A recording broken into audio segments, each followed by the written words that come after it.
أعوذ بالله من الشيطان الرجيم. بسم الله الرحمن الرحيم. الحمد لله رب العالمين، والصلاة والسلام على سيدنا ومولانا محمد وعلى آله وصحبه والتابعين ومن تبعهم بإحسان إلى يوم الدين. اللهم علمنا ما ينفعنا وانفعنا بما علمتنا وزدنا علما يا رب العالمين.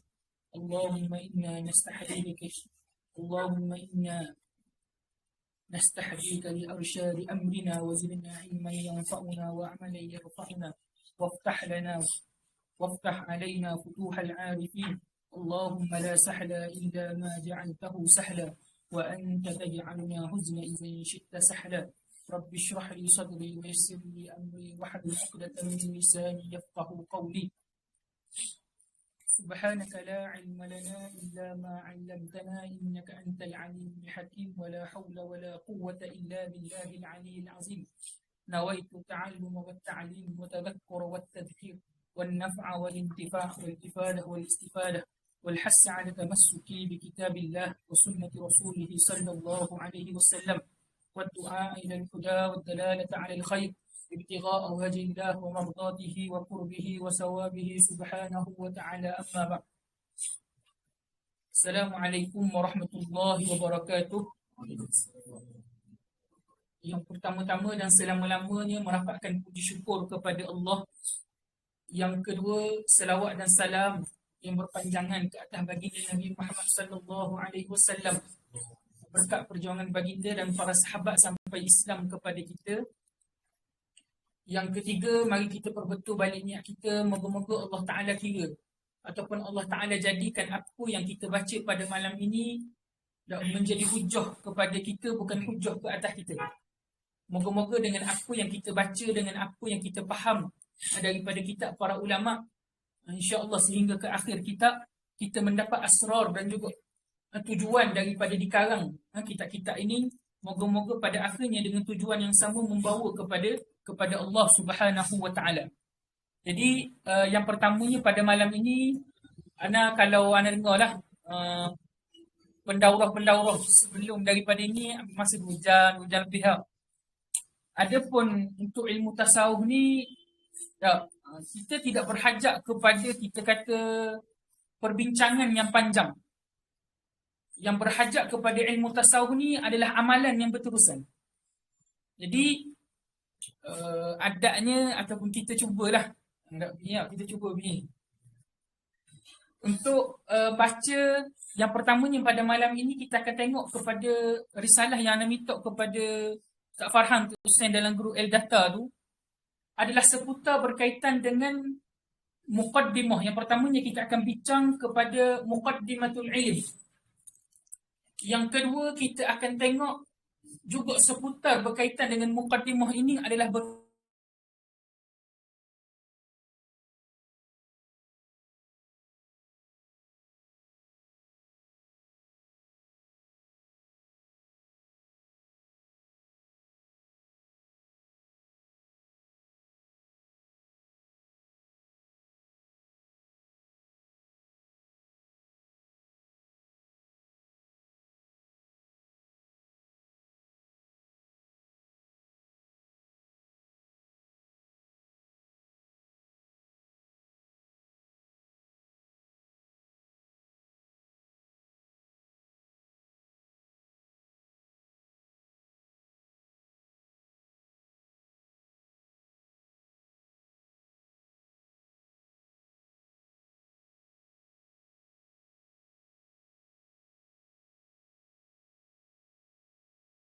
buku adalah Muqaddimatul Kitab.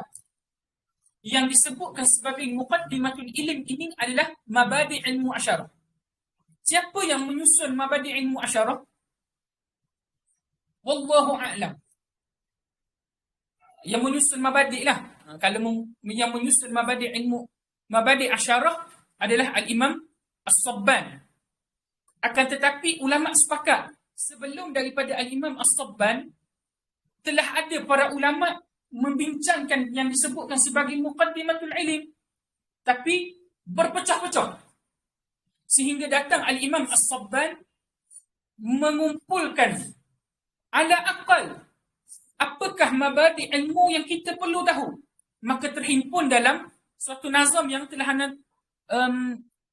masukkan dalam risalah tersebut. Inna mabadi'u kullu fannin asyarah al-haddu wal mawdu'un summa samara ila akhirih. Ada 10 perkara yang perlu diketahui. Maka kata ulama, daripada 10 ini, sebagaimana yang tercatat di akhir nazam ataupun bait yang ketiga, wal ba'du bil ba'di iktafa. Yang dimaksudkan dengan wal ba'du bil ba'di adalah dengan 3 yang mula-mula sekali. Apa dia? Al haddu wal mawdu'u summa samar.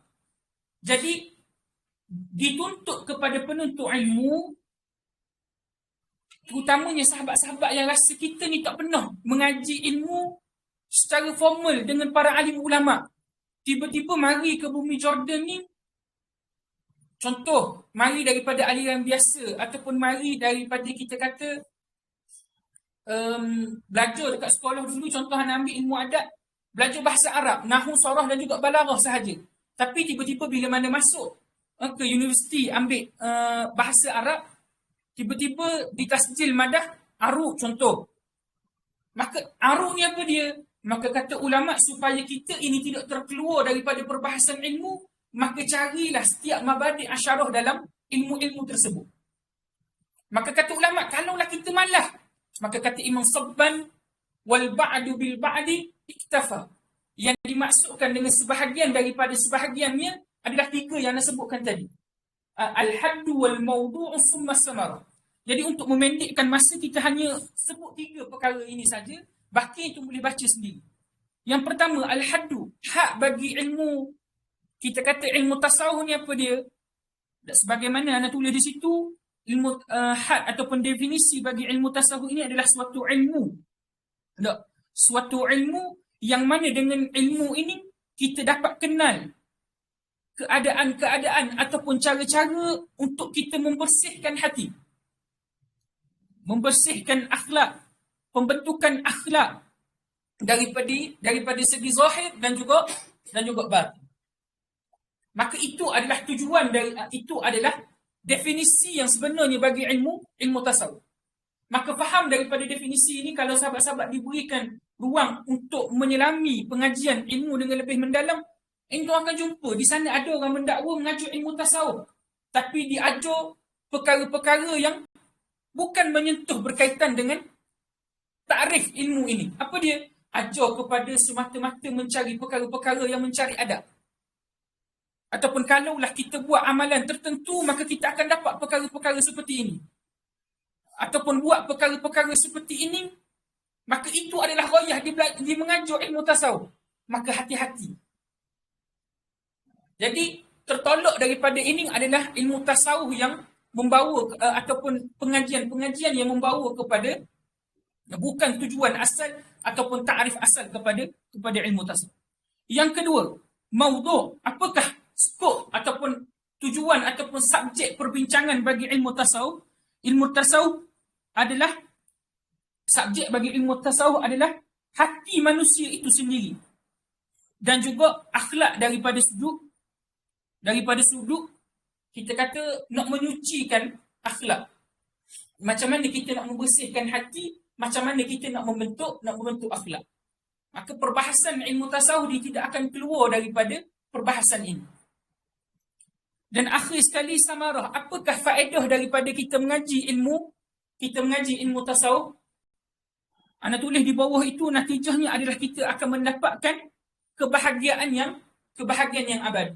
Sebab apa dikatakan kita akan dapat kebahagiaan yang abadi? Yang pertamanya itu kena faham. Di sana kita semua dengar apa yang disebutkan sebagai ilmu fardu ain. Ilmu fardu ain ni ilmu yang mana kalaulah kita tak mengaji, maka kita berterusan akan mendapatkan dosa. Bila mana kita mula mengaji, tak habis mengaji, maka kata ulama, sepakat ulama ataupun khilaf ulama mengatakan kita diampunkan dosa. Tapi kalaulah mereka ni tidak mengaji, maka berkekalan dia dalam keadaan berdosa sehinggalah bertemu dengan Allah Subhanahu Wa Taala. Apa ilmu fardu ain? 3. Akidah, fiqh dan juga tasawuf. Akidah ni apa dia? Tujuan bagi ilmu akidah ni supaya kita ini kenal siapa yang menciptakan kita. Fiqh ni apa dia? Supaya semata-mata kita buat sebagaimana yang Allah Ta'ala perintah kepada kita. Tasawuf ni apa dia? Supaya hati dan juga amalan kita ini tertuju kepada dia. Maka itu adalah ghayah daripada ataupun faedah daripada kita mengaji ilmu tasawuf. Sebab apa dikatakan kita dapat kebahagiaan yang abadi? Ada orang dia beramal, tapi dia tersilap beramal. Ada orang dia sedekah, dia beritahu orang. Ada orang dia mengaji, dia share habis ke orang. Ada orang dia bersedekah, habis dia kepo pada orang. Bukan kerana Allah Ta'ala. Atas dunia dia dapat faedah, tapi bila mana dia pergi bertemu dengan Allah Subhanahu Wa Ta'ala, adakah dia akan dapat faedah tersebut? Tidak sesekali. Maka hadirnya ilmu tasawuf ini supaya dia jaga hati kita. Apa yang kita buat tadi dalam ilmu fiqh, yang kita belajar dalam ilmu fiqh tadi tu, supaya semata-mata tertuju kepada Allah Subhanahu Wa Ta'ala. Jelas, habis di situ adalah sedikit pengenalan berkaitan dengan ilmu tasawuf. Kemudian berkaitan dengan biodata Al-Imam Al-Ghazali, waktu itu boleh baca sendiri. Maka itu adalah tujuan daripada anak tulis secara ringkas supaya kita tidak berpanjang. Cuma ada orang akan tanya, sebab apa sebelum daripada kita ni mengaji, sebahagian ulama dia akan cerita secara ringkas kepada muallim. Jawapannya mudah. Yang pertamanya, supaya kita faham. Kalaulah kita baca, di sana kita jumpa beberapa pendapat ulama yang mungkin bertentangan, yang mungkin bersalahan dengan kebiasaan adat. Oh, kita faham. Bila mana kita tahu biodata, kita faham sebab apa dia. Oh, sebab ini, rupanya dia tinggal di sini. Rupanya ini mazhab dia. Rupanya pada zaman dia ini berlaku fitnah sebegini dan sebegini. Jelas?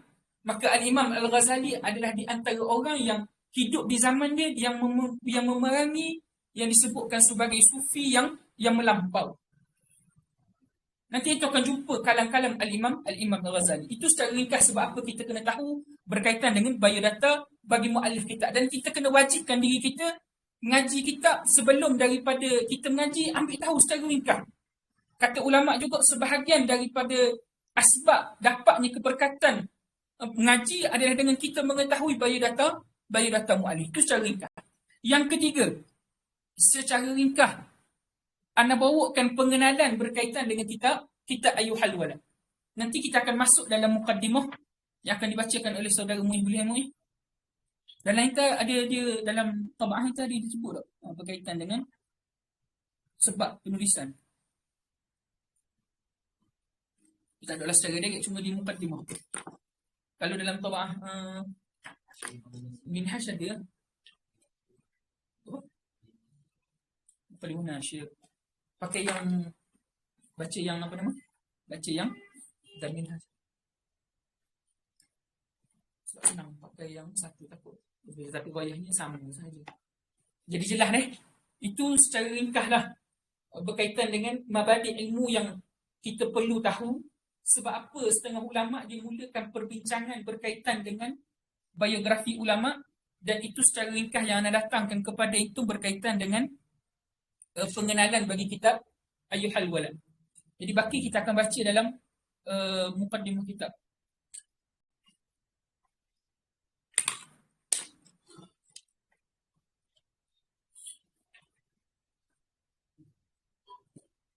Ada ni. Tak mau pinjam dulu.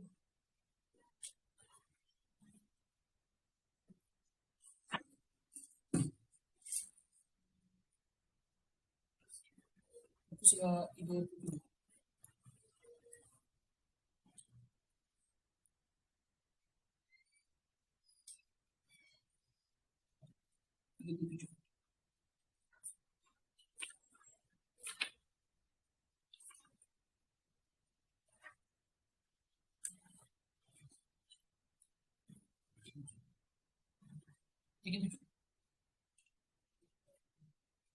Oh, okay.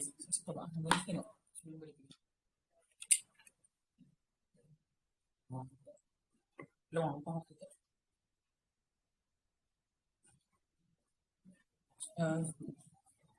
Cuba space.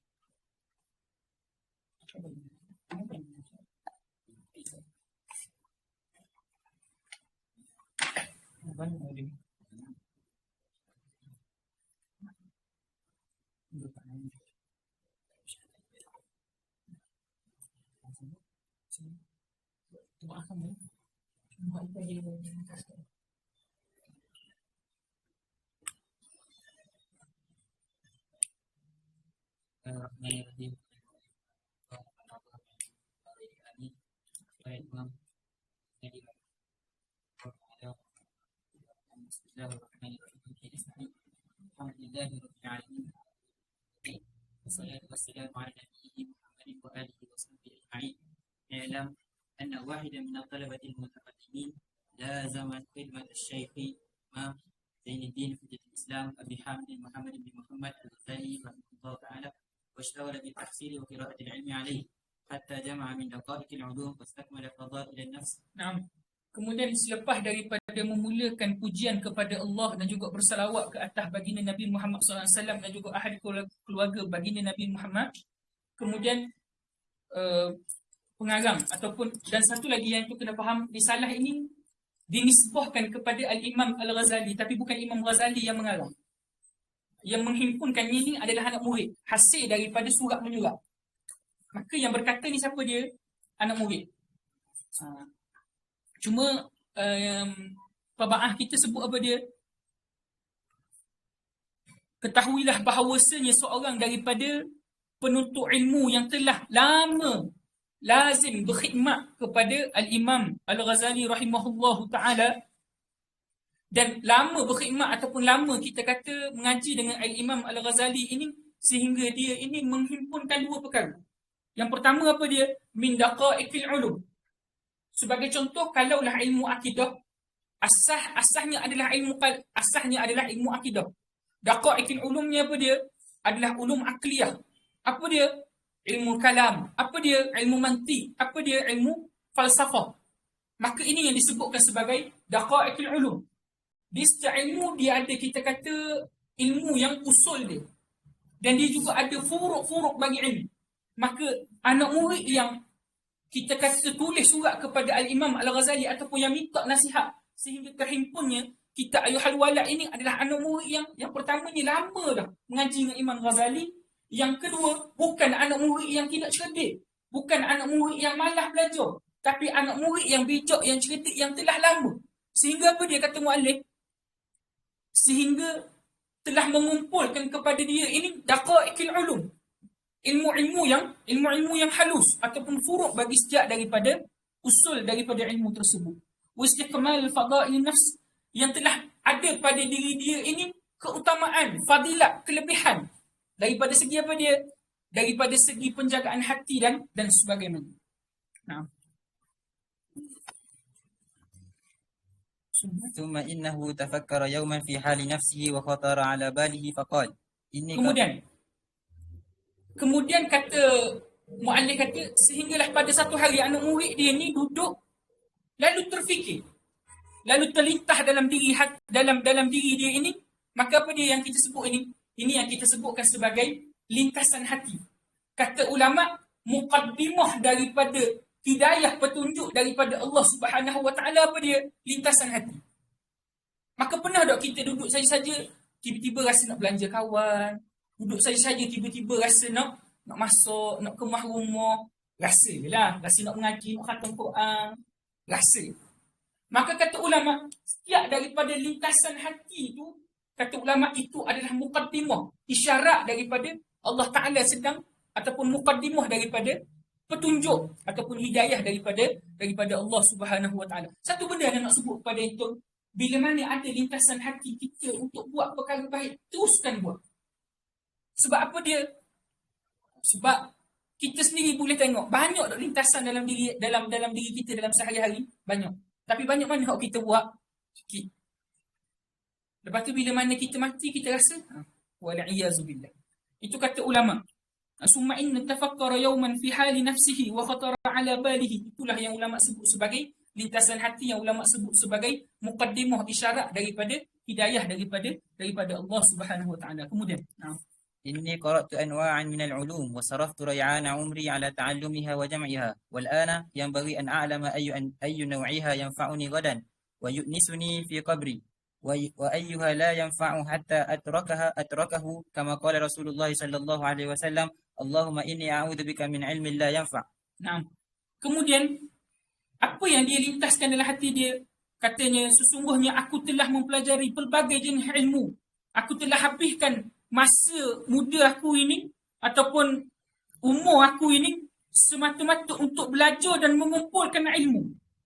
Dan pada hari ini ataupun sekarang ni aku terfikir, daripada banyaknya ilmu aku mengaji, aku kumpul, aku belajar ini, ilmu mana yang pada akhirnya akan memberikan faedah kepada aku dalam kubur ni? Sebab apa dia? Sebab pada akhirnya, dan manakah ilmu yang tidak memberikan faedah kepada aku, yakni tidak memberikan faedah dalam kubur nanti, supaya aku dapat tinggalkan ilmu tersebut. Sebab apa dia? Sebab faham di sana ada satu hadis Nabi sallallahu alaihi wasallam, dalam doa Nabi sebut apa dia? Allahumma inni a'udzubika min ilmin la yanfa'.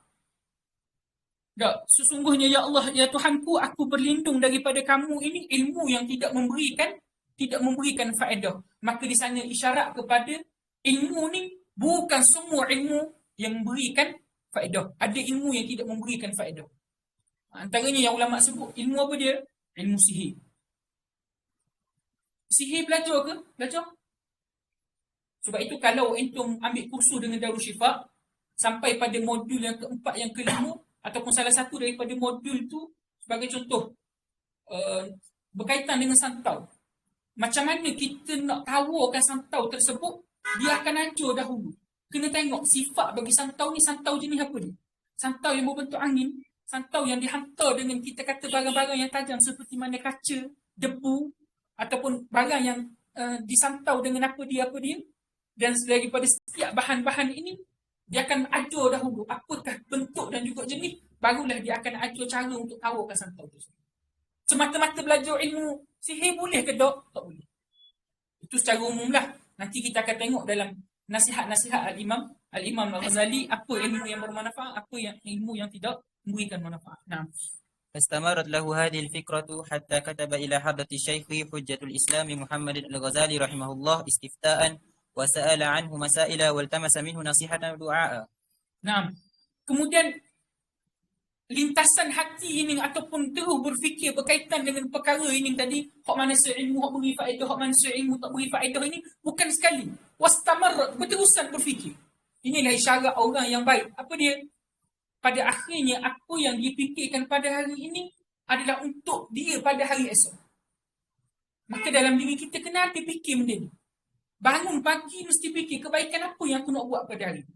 Maka kata anak murid, berterusanlah akal aku ni berfikir pada perkara ini sehinggalah aku bertemu, sehinggalah aku ini menulis, mengutus surat kepada guruku, yakni siapa dia? Al-Imam Al-Ghazali, minta fatwa, minta irsyad, minta petunjuk, minta nasihat dan juga doa.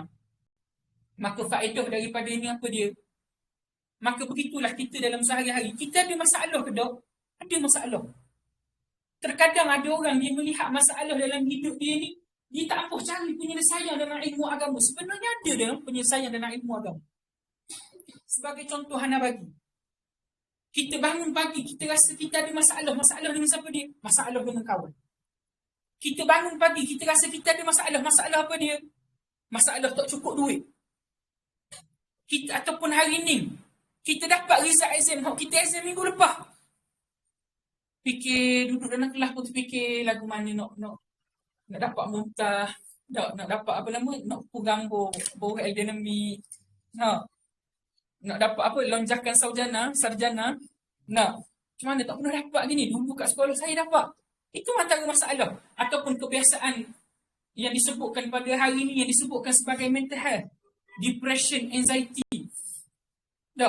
Kita rasa kita ada masalah dalam sehari-hari kita, tapi kita tidak pernah mencari penawar. Sebenarnya penawar tersebut, asas dan juga prinsipnya duduk dalam majlis-majlis ilmu. Dia tidak bagi jawapan step back, dia tidak beri jawapan stopper kepada kita. Tapi dia beri apa dia? Dia bagi daripada sudut prinsip.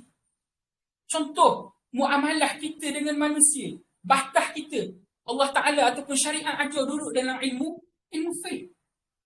Macam mana muamalah kita, ataupun bahasa moden dia terjemahlah, common sense dan sebagaimana.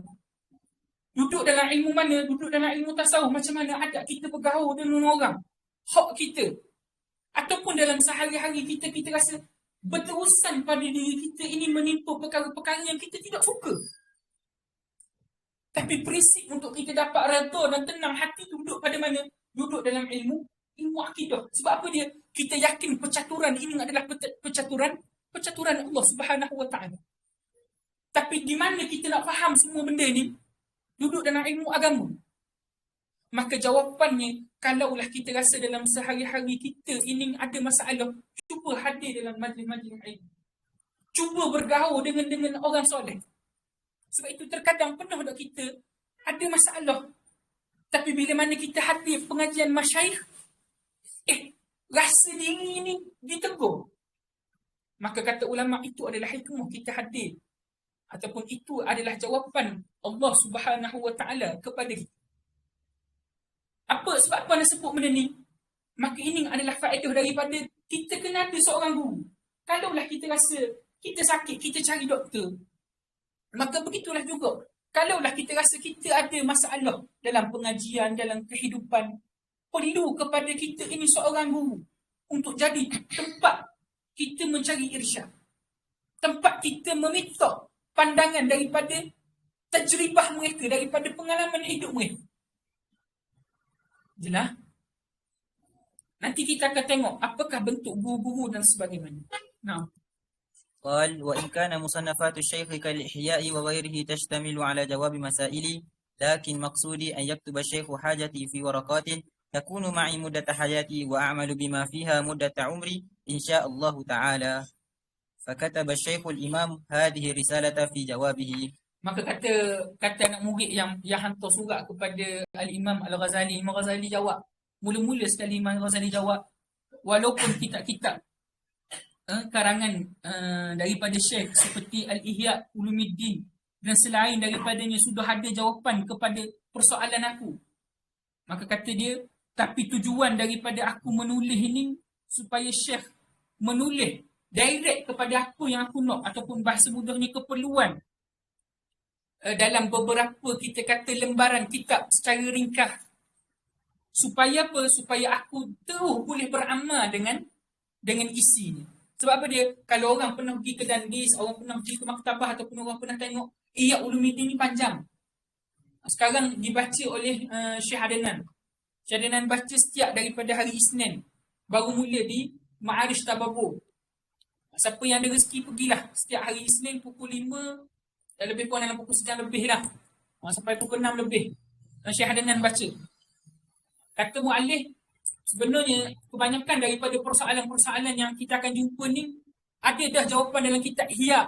Tapi sebab apa aku minta, aku hantar juga surat, aku rujuk juga Al-Imam Al-Ghazali supaya dapat aku ringkaskan perkara tersebut dan aku terus boleh beramal. Maka begitulah juga kita. Ngaji kitab banyak, tapi amalnya di mana? Kalau masuk bilik tu kita lah sahibul kitab tau. Belik macam anda masuk bilik Ustaz Rashid tadi. 3-4 kitab duduk atas meja. Tapi tengok pada Ustaz Rashid beramal lah. Nah, kemudian kita masuk. Bismillahirrahmanirrahim. I'lam ayyuhal waladul wal muhibbul aziz. Atala Allah baqa'aka bi ta'atihi wa salaka bika sabila ahibbaihi. أن منشور النصيحة يكتب من معدن الرسالة عليه الصلاة والسلام إن كان قد بلغك منه نصيحة فأي حاجة لك في نصيحتي وإن لم تبلغك فقل لي ماذا حصلت في هذه السنين الماضية. Allah. Mukaddimah pun sakit dah. Kalau bahasa orang dulu, mukaddimah tu deep dah. Kata Al-Imam Al-Ghazali rahimahullahu ta'ala, dah, ketahuilah ataupun wahai anakku yang tercinta, kekasih yang mulia, semoga Allah Subhanahu wa ta'ala memanjangkan umurmu dalam melakukan taat kepadanya dan semoga Allah memudahkan bagimu mengikuti jalan para kekasihnya. Yang pertamanya Anda sebut dah dalam risalah sebelum daripada ini, sebab apa Al-Imam Al-Ghazali menggunakan istilah walad. Yang pertamanya dalam ilmu tasawuf ni ada yang disebutkan sebagai konsep suhbah ataupun tariqah. Maka digunakan istilah walad ini supaya nampak perkaitan ataupun ikatan antara, kalaulah anak di sini, antara seorang ayah kepada seorang anak. Bukanlah sebagai seorang, kita kata orang yang dewasa, orang yang kita kata semata-mata kita kenal. Tidak. Digunakan istilah walad ini supaya nampak ikatan di antara seorang anak kepada seorang ayah. Nak kabur dekatnya. Kemudian disebutkan apa dia? Bukan semata-mata anak yang dikasihi, kekasih yang dimulia ataupun kekasih yang mulia. Wal muhibbul aziz, kekasih yang mulia. Atalallahu baqa'a bita'atihi. Semoga Allah Ta'ala memanjangkan umurmu dalam melakukan taat kepada dia. Sekarang ni kita kena faham apa yang dimaksudkan dengan dipanjangkan umur di sini. Sebab di sana kalaulah antum pernah mengaji kitab Arba'in An-Nawawi, di sana antum akan jumpa satu hadis yang mana ketika mana Allah Ta'ala nak meniupkan roh, Allah Ta'ala perintah dituliskan 4 perkara, betul? Salah satunya adalah berkaitan dengan rezeki, ajal dan sebagaimana, betul tak? Dan bukankah di sana kita telah belajar ataupun kita telah dengar ataupun kita telah faham bahawasanya Allah Subhanahu wa Ta'ala telah menetapkan ajal bagi setiap orang. Maka apakah faedah daripada kita doakan seseorang ini dipanjangkan umur? Jawapan ulama berbeza pendapat. Salah satunya yang dimaksudkan bila mana kita doa seseorang ini dipanjangkan umur, dengan erti kata dipanjangkan umur, yakni dipanjangkan ataupun dimudahkan bagi dia ini untuk melakukan ketaatan. Kan? Faham tak? Siapa dah nama Syamil? Faham tak Syamil? Wafi. Salah tukar. Faham tak Wafi? Kurang. Okey. Kita masuk kepada kitab kata semoga dipanjangkan umur kamu di dalam ketaatan. Maka kalaulah kita tengok bila mana di sana kita sudah faham bahawasanya ajal dan juga maut ni Allah Ta'ala dah tentu, maka apakah faedah kita ini berdoa untuk dipanjangkan umur? Maka ulama khilaf ataupun yang masyhur yang disebutkan oleh ulama, bila mana kita kata kita doa untuk dipanjangkan umur dalam ketaatan adalah dengan makna satu, kebaikan itu adalah kebaikan yang berpanjangan. Satu. Yang kedua, kata ulama, yang dikatakan dengan berpanjangan umur dalam ketaatan adalah dengan erti kata umur kita dah ditetapkan 60 tahun, 63 tahun, 73 tahun. Tapi bila mana kita berdoa dan Allah Ta'ala terima doa kita itu, 73 tahun kita itu adalah dipermudahkan untuk melakukan ketaatan kepada Allah. Dua. Jelas? Faham yang dimaksudkan dengan dipanjangkan umur dalam ketaatan? Satu, dipermudahkan. Dua, kebaikan yang kita buat itu berpanjangan. Contoh kebaikan yang kita kata yang kita buat itu berpanjangan macam mana? Kita ada ilmu. Bila mana kita berdoa, Allah Ta'ala panjangkan umur kita, dengan erti kata Allah Ta'ala jadikan ilmu kita itu ilmu yang bermanfaat dan dimanfaatkan kepada orang dan disebarkan kepada orang. maka faedah daripada perkara tersebut adalah kembali kepada seolah-olah kita ini beramal dengan umur yang panjang. Maka itu faedah kata ulama. Sudah? Kemudian kata ulama, dimudahkan bagi kamu ini untuk mengikuti jalan para kekasih. Para kekasih di sini siapa dia? Sebagaimana dalam Al-Quran, jalan para anbiya,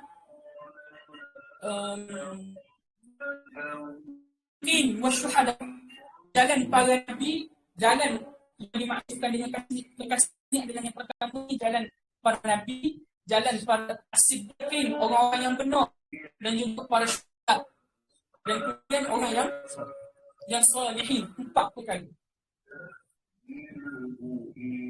Kemudian kata Al-Imam Al-Ghazali,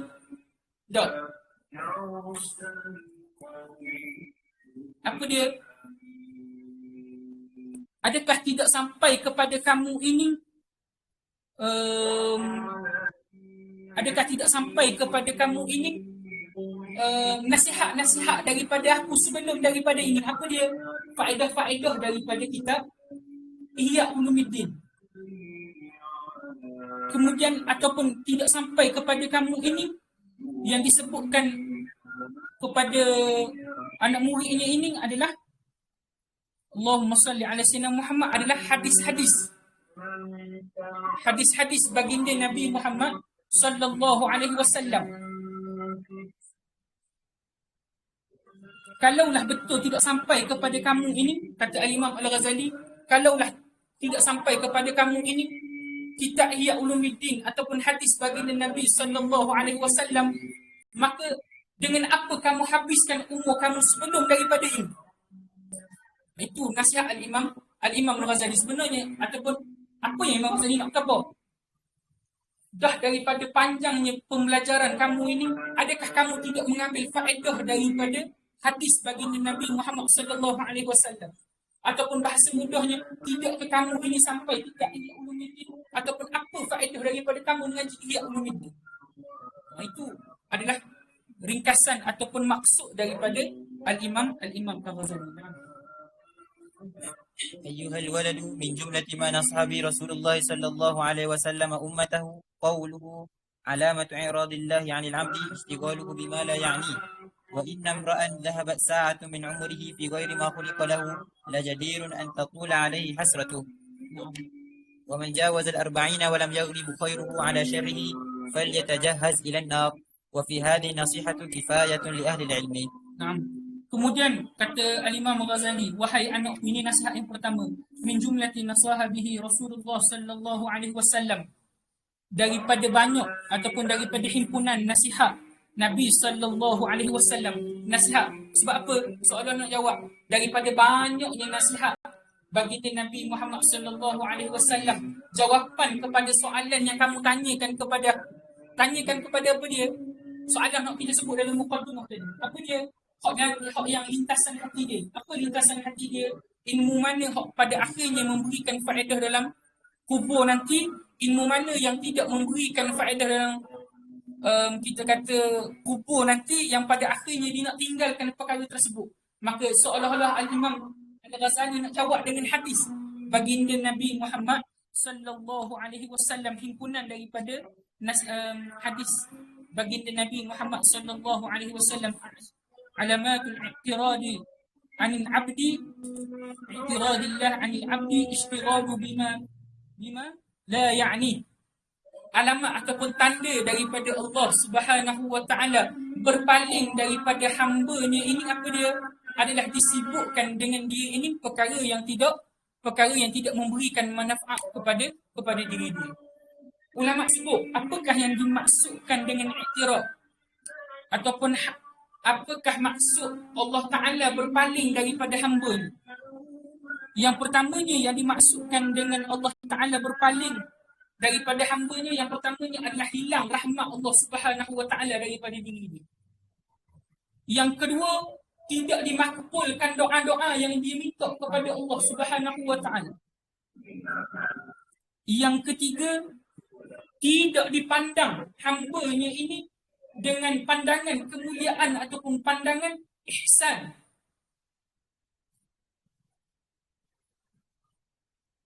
Bahkan Allah Ta'ala murka, dahlah Allah Ta'ala tak pandang kepada dia. Allah Ta'ala memandang kepadanya adalah Allah Ta'ala memandangnya dengan pandangan yang murka, yang Allah Ta'ala marah kepada diri dia. Yang seterusnya yang dimaksudkan dengan Allah Ta'ala berpaling daripada dia adalah dengan Allah Ta'ala tidak mengarahkan diri dia ini pada jalanan para kekasih Allah Subhanahu Wa Ta'ala. Siapa kekasih Allah Ta'ala? Kita sebut 4 tadi. Jelas? Kita jawab azan dulu. Takut ana syarah nanti azan tak comel. Kita tunggu azan kejap. Boleh ni. Faham tak? Ana bawa faham ke tak bawa? Ha?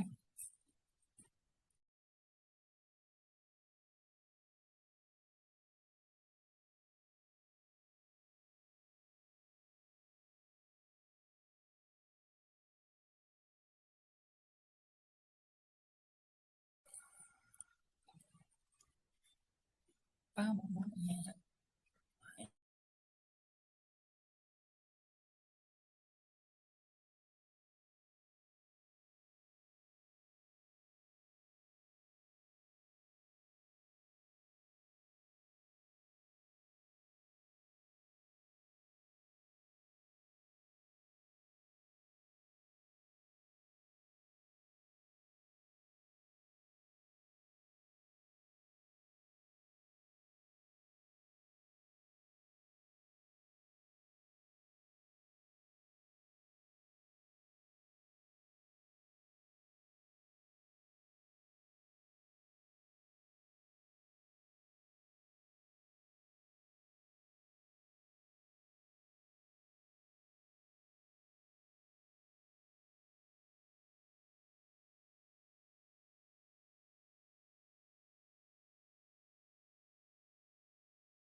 Kemudian, lepas daripada kita telah faham apa yang dimaksudkan dengan Allah Ta'ala berpaling daripada hamba-Nya, kata Imam Ghazali daripada nasihat Nabi Sallallahu Alaihi Wasallam yang menjadi jawapan kepada persoalan kamu ini adalah di antara takdir Allah Ta'ala berpaling daripada hamba-Nya istighalu bima la ya'ni.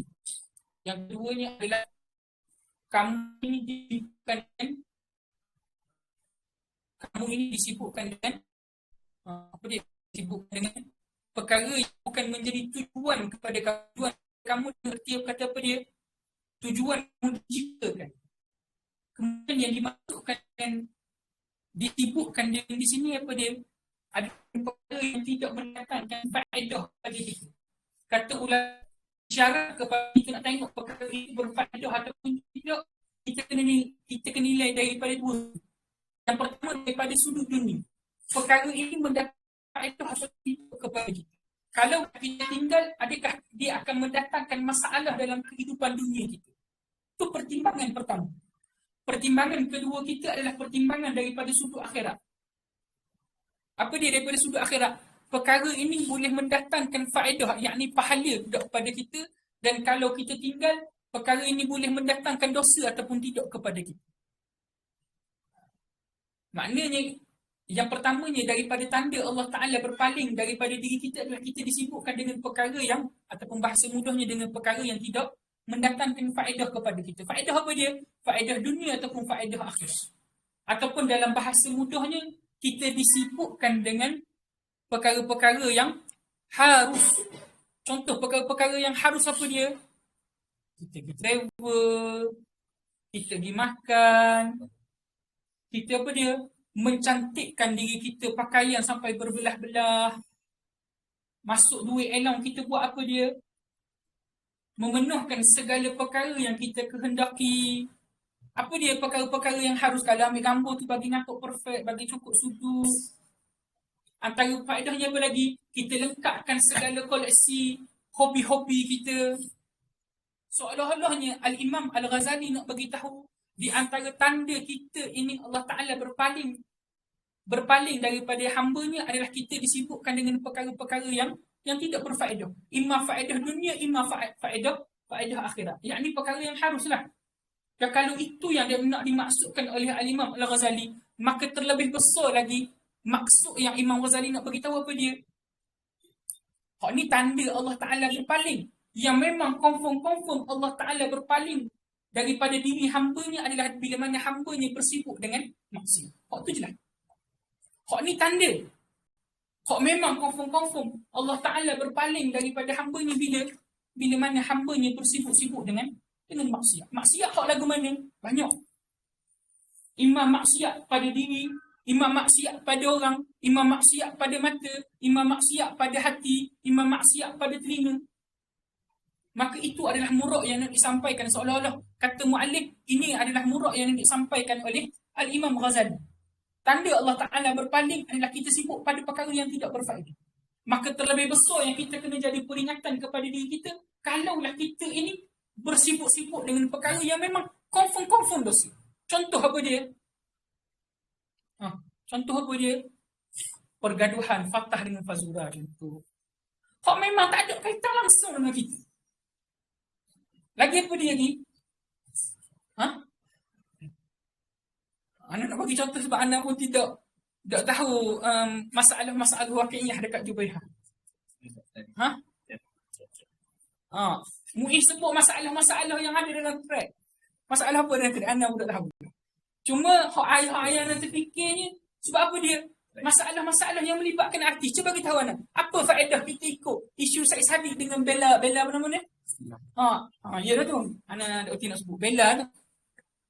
Tapi ataupun contoh kalau tengok hari tu sebelum Fatah nikah dengan Amira. Lelaki qawam dan sebagaimana. Wal'iyazubillah. Hak tu di antara tanda-tanda kata Al-Imam Al-Ghazali, tanda Allah Ta'ala berpaling daripada hambanya, kita bersibuk-sibuk dengan perkara-perkara yang bukan daripada tujuan kita diciptakan. Tujuan kita diciptakan apa dia? Untuk beribadah. Dan sekarang ni kita duduk pada maqam talibul ilmi. Apakah kita kata ghayah kita dihantar ke bumi Jordan untuk mengaji? Anda selalu sebut pada para sahabat, ghayah yang pertama kita berada di bumi Jordan, labudda memang kita kena mengaji di jamiah, kena capai kejayaan di jamiah. Sebab apa dia? Itu adalah hadiah yang kita nak hadiahkan kepada mak ayah kita. Yang kedua, perkara yang memang kita tidak boleh tinggal bila mana kita datang ke bumi Jordan apa dia? Mengaji. Kita kena selesai tuntutan fardu kifayah. Sebab apa? Sebab kita mengambil daripada segi bentuk apa dia? Ha. Kita mengambil imma, ada orang dia ambil zakat. Imma, ada orang dia ambil, kita kata ikutlah PPC ke, MARA ke, apa nama lagi? Itu zakat ada tadi. Zakat ada tadi. Apa dia? SPH ke. Tapi SPH, tapi apa nama kita kata MARA, tapi kita kata KPM, PPC, ini bukan duit zakat. Kena mengaji dengan lebih mendalam lagi dalam ilmu fiqh masuk bab zakat dan sebagainya. Entum kau tahu, entum telah ambil hak daripada orang awam, maka entum kena selesaikan tuntutan awam. Entum yang berhak menyelesaikan perkara itu. Tapi mari Jordan, kita bersibuk dengan apa dia? Waktu kita kena muhasab. Kemudian, kata ulama, yang ketiga yang nak selalu pesan pada para sahabat, di sana ada juga tuntutan kepada kita bermuamalah dengan orang sekeliling daripada kita.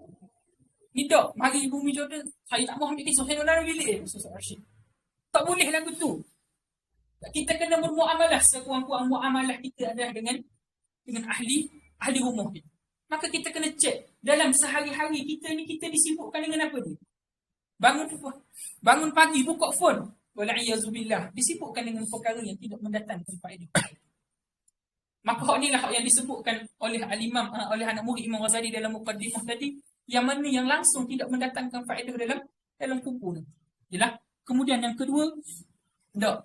Maka ketahuilah, seandainya jikalaulah ada suatu saat sahaja daripada umur kita ini yang digunakan bukan tujuan untuk kita kata beribadah kepada Allah Subhanahu Wa Taala, maka layaklah bagi diri kita ini penyesalan yang berpanjangan. Sebab apa penyesalan yang berpanjangan? Sebab kita kena faham satu benda. Umur yang Allah Ta'ala bagi kepada kita ni adalah modal yang Allah Ta'ala bagi kepada kita. Modal ni apa dia? Kalau kita letak, kalau rugi-rugi, kalau untung-untung. Boleh ke tak kita dapatkan modal itu kalau kita dah rugi? Tak boleh. Faham tak? Kalau dalam urus niaga, bila mana kita letak duit sekian-sekian, kita berniaga. Tiba-tiba orang tak beli barang dagangan kita. Tak ada pulangan untung kepada diri kita. Maka tujuan apa kita? Kita berniaga. Itu satu. Yang kedua, hari ini, siapakah orang yang paling kaya di kalangan kita? Ikutlah MUI ke, orang MARA ke, orang SPH ke dan sebagainya. Ataupun kita ambil contoh dan perumpamaan yang besar. Kita ambil Qarun yang Allah Ta'ala perumpamakan dalam Quran.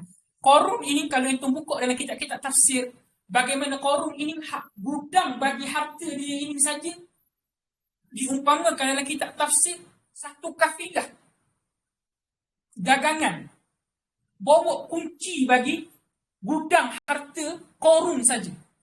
Harta yang Allah Ta'ala bagi kepada Qarun. Tapi di manakah Qarun pada hari ini? Adakah dia masih hidup? Maka itulah perumpamaan yang nak dibawa. Apa dia? Umur itu adalah modal kepada kita. Kalaulah dia berlalu, walaupun kita banyak harta, kita boleh beli tak balik umur tu, tak mampu. Samalah juga entum berada di bumi Jordan. Hari ini entum berada di bumi Jordan berapa tahun tak? Setahun, 2 tahun, 3 tahun, 4 tahun. Boleh ke tak entum nak beli balik masa yang telah entum lalui? Entum nak baliklah dalam masyarakat. Entum akan digelar dengan ustaz dan juga ustazah. Entum akan kembali dengan harapan mak ayah entum. Adakah entum telah penuhi? Maka itulah seolah-olah yang Al-Imam Al-Ghazali nak sebut. Umur itu kalaulah kita gunakan selain daripada tujuan kita, maka layak, bukan bahkan layak, sepatutnya kita kena panjang penyesalan ataupun kita ni kena sedar diri bahasa mudah. Yalah. Kemudian ungkapan yang ketiga Al-Imam Al-Ghazali sebut, barang sesiapa yang umurnya telah melebihi 40 tahun sedangkan kebaikannya belum melebihi kejahatannya, maka layaklah bagi diri dia ini mempersiapkan untuk dimasukkan ke dalam api neraka. Sebab apa 40 tahun? Kata ulama, sebab apa 40 tahun? Yang pertamanya, kerana 40 tahun ini adalah yang disebutkan sebagai umur kematangan. Umur yang mana kita kata telah mencapai, kita kata kita boleh buat segala-galanya. Sebab itu kalau kita tengok dalam sirah baginda Nabi Muhammad sallallahu alaihi wasallam diangkat menjadi rasul, nabi dan juga rasul pada umur berapa? pada umur 40 tahun. Kerana 40 tahun itu adalah umur kematangan. Reflect kepada diri kita. Kita sekarang umur berapa? Umur 20 tahun. Kalaulah dalam tempoh 20 tahun kita hidup ni, masa kita banyak kepada apa dia? Baik ataupun tidak baik. Kalaulah banyak kepada perkara baik, Alhamdulillah. Tapi cukup ke tak dengan qadar masa 20 tahun tu? Kebaikan tu. Sebab apa dia? Berpada dengan solat 5 waktu. Berpada dengan mengaji tak sampai sejuzuk sehari. Atau tapi saya lebih sejuzuk sehari. Berpada dengan sejuzuk sehari. Berpada dengan kita kata pada bulan Ramadan. Berpada pada amalan-amalan wajib saja. Cukup ke tak dengan modal kita kata 20 tahun tu? Maka perkara itu seolah-olah sebab apa Al-Imam Al-Ghazali datangkan kita kata kalam ini, kita kena cek. Kalaulah kita tengok Imam Ghazali kata hak umur adalah 40 tahun. Kalau sekarang ni kita berada pada umur 20 tahun lebih, maka untuk kita tukar diri kita ni hanya ada tak dalam tempoh 20 tahun sahaja lagi daripada sudut ghaliban ataupun adatan. Sebab apa dia? Lepas daripada umur 40 ni, ulama bisa sebut ghalibnya kalau dah dia perangai lagu tu, memang lagu tu lah sampai ke mati. Contoh, kalau dah sampai pada umur 40 tahun, dia cakap dengan bahasa yang tidak baik, kuat mencarut, cakap uduh lah bahasa mudahnya, ataupun dia ni kuat menipu, ghalibannya lepas daripada umur 40, payah dah dia tukar tabiat. Maka 40 tahun disebut sebagai umur yang disebut sebagai umur kematangan. Kalaulah sekarang kita umur 20, 21, 22, 23, ada kata kita ada lebih kurang dalam 20 tahun lagi untuk membentuk tabiat kita. Sebab Nabi sebut dalam hadis yang lain, umur umat dia ni baina sittin, baina, betul tak? Betul tak hak? Sittin, betul tak? Masa 60 dan 70. Betul tak? Jangan buat gitu. Tak, baina sittin wa sab'in, di antara umur 60 hingga 70. Ada kata kita, kalaulah Allah Ta'ala panjangkan kepada umur 60 tahun, kita duduk hak umur 40 tahun, maka untuk membentuk tabiat baki 20 tahun itu bermula daripada sekarang, daripada 40 tahun yang sekarang. Maka kita kena tengoklah, dalam tempoh kita muda 20 tahun ini, kita kena perbanyakkan pada amalan-amalan sunat. Kalaulah orang, sebab itu disebutkan hasanatul abrar, sayyiatul muqarrabin. Baik bagi pandangan orang awam, buruk bagi pandangan orang yang rapat dengan Allah Subhanahu Wa Taala. Apa anda sebut begitu?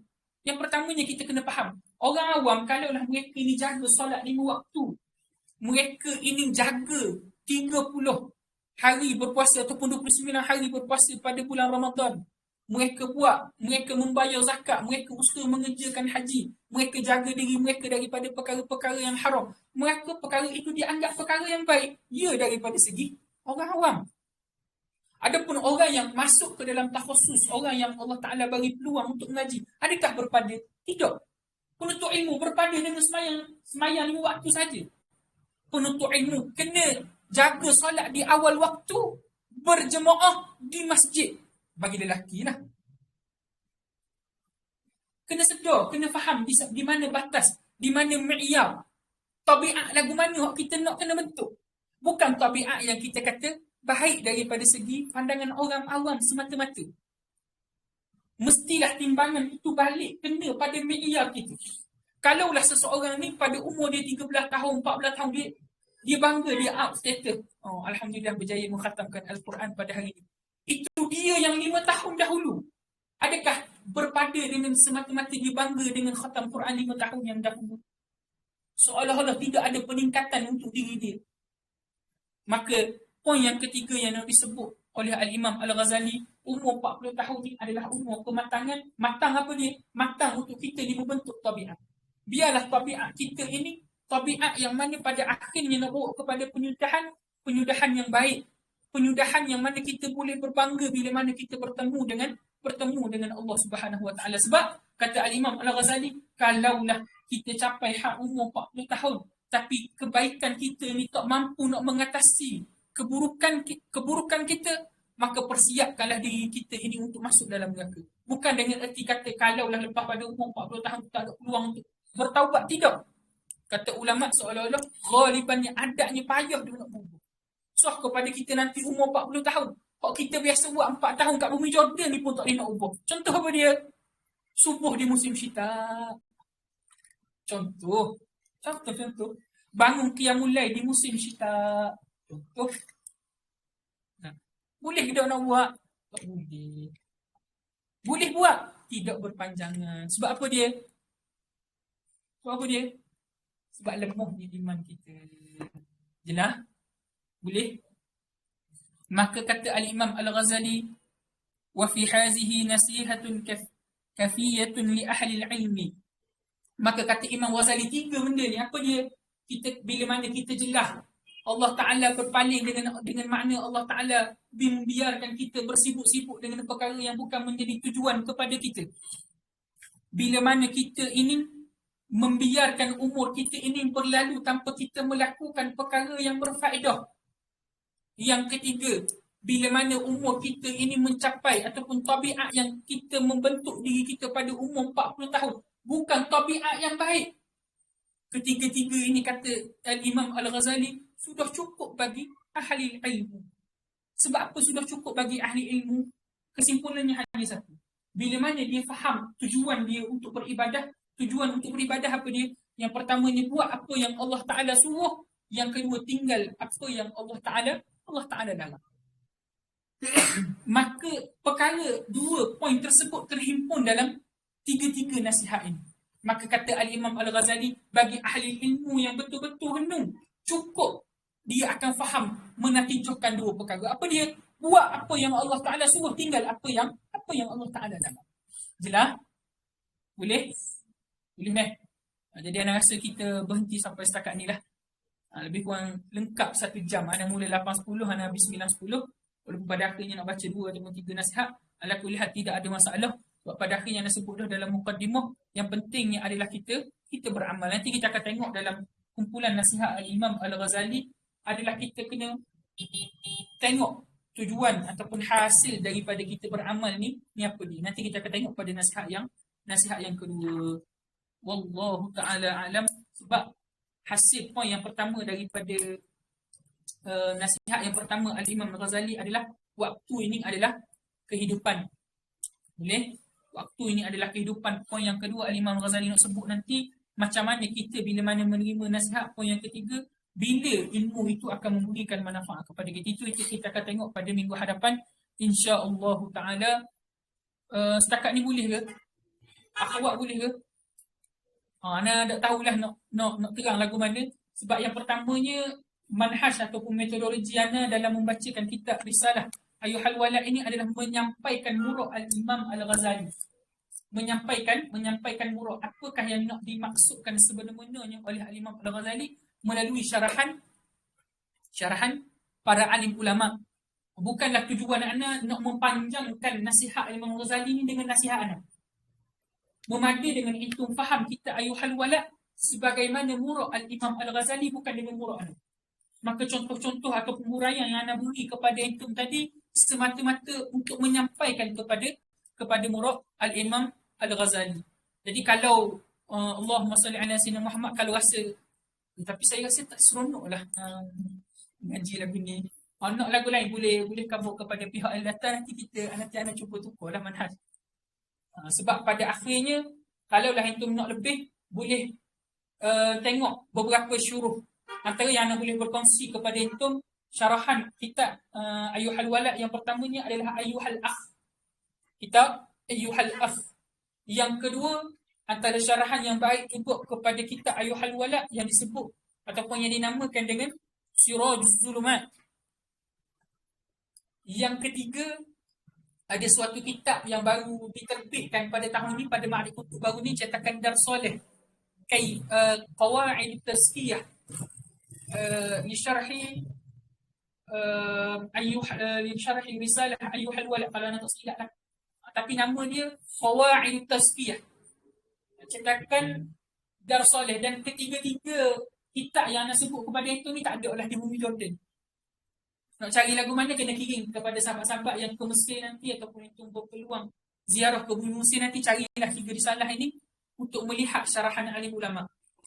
Itu yang pertama lah yang nak sebut berkaitan dengan metodologi. Yang kedua berkaitan dengan kitab syarahan yang terbaik bagi kitab Risalah Ayyuhal Walad. Yang ketiga, ana lupa nak sebut dalam mukadimah tadi kat mana ana ambil ataupun anda mengaji kitab Ayyuhal Walad sebab kena bagi tahu. Bukan atas rasa berbangga tapi untuk kena tahu silsilah kefahaman tu. Yang pertamanya anda pernah mengaji kitab ni mula-mula sekali dengan abang anda sendiri.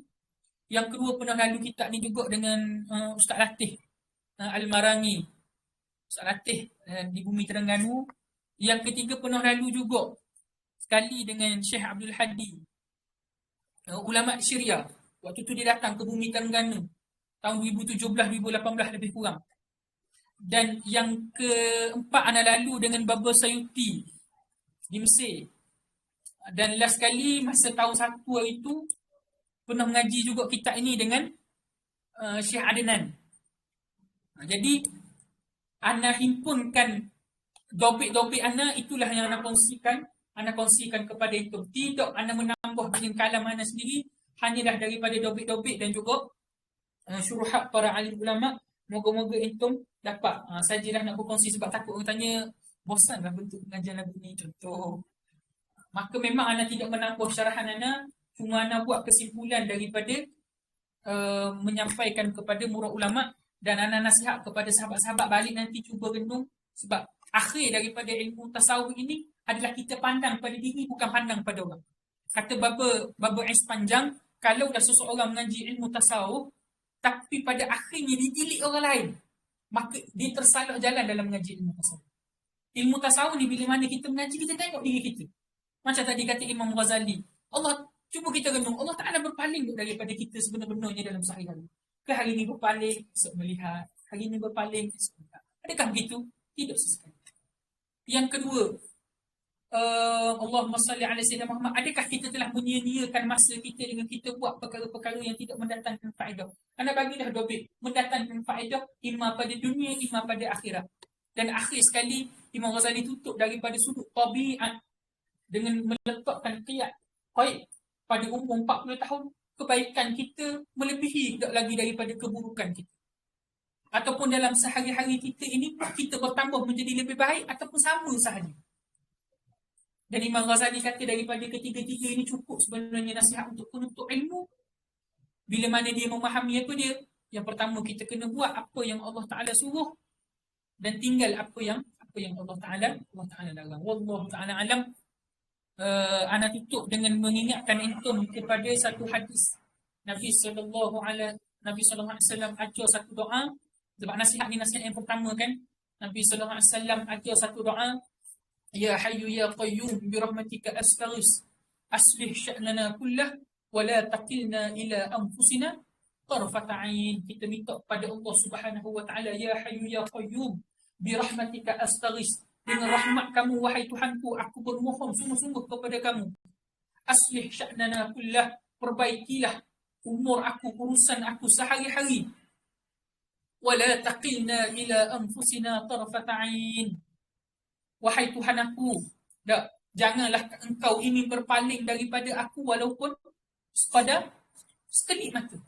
Kita nak Allah Ta'ala selalu pandu kita, dan anak nasihat kepada sahabat-sahabat, bacalah doa ini dalam sehari-hari. Moga kita tidak termasuk ataupun kita termasuk dalam ingatan ataupun peringatan pertama Al-Imam Al-Ghazali, supaya hati kita ataupun amal kita ataupun urusan kita sehari-hari tertuju kepada apa yang Allah Ta'ala perintah, Allah Ta'ala kehendaki ke atas diri kita. Wallahu ta'ala a'lam. Boleh dah? Segala yang baik datang daripada Allah, yang buruk datang daripada diri anda sendiri.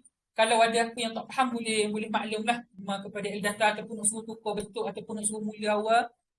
InsyaAllah minggu depan kita masuk kepada 3 nasihat lah yang saling berkaitan lah. Nasihat, amal dan juga ilmu yang bermanfaat. Wallahu ta'ala a'lam. Kita tangguh dengan tasbih kafarah.